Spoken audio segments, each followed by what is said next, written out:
சரி, இப்போ ஒரு ஒரு ஒரு அல்லேலூயா சொல்லலாமா? ஏன்னா எல்லாரும் தூங்குற மாதிரியே இருக்கீங்க. இப்போ சிங்கம் வெர்சனா தங்கம் வெர்சன் பார்க்க போறோம். யார் வெயிட் அதிகம், யார் சவுண்ட் அதிகம் பார்க்கலாமா? ரெடியா இருக்கீங்களா? சூப்பர்ப்பா. சரி, சிங்கமா தங்கமா பார்க்கலாமா? சிங்கமா சிங்கமா தங்கமா தங்கமா. சரி, சிங்கம் சிங்கம் அவ்வளவுதானா? சிங்கம் அவ்வளவுதானா? 3 பேர்லாமா? இன்னொரு சான்ஸ். சிங்கம் தங்கம். ரெண்டு வெயிட் அதிகமா இருக்கு. சரி, ரைட்.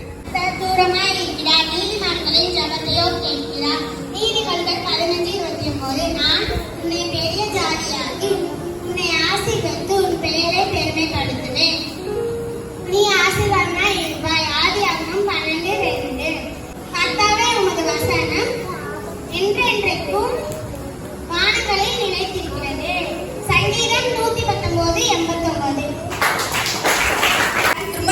கர்த்தர் தூரமாய் இருக்கிறார், நீதிமன்களின் ஜெபத்தையோ கேட்கிறார். நீதிமொழிகள் 15:29.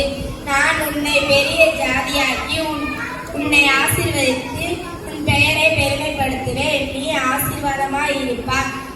ஆதியாகமம் 12:2. கர்த்தாவே, உமது வசனம் என்றென்றைக்கும் வானங்களில் நிலைத்திருக்கிறது.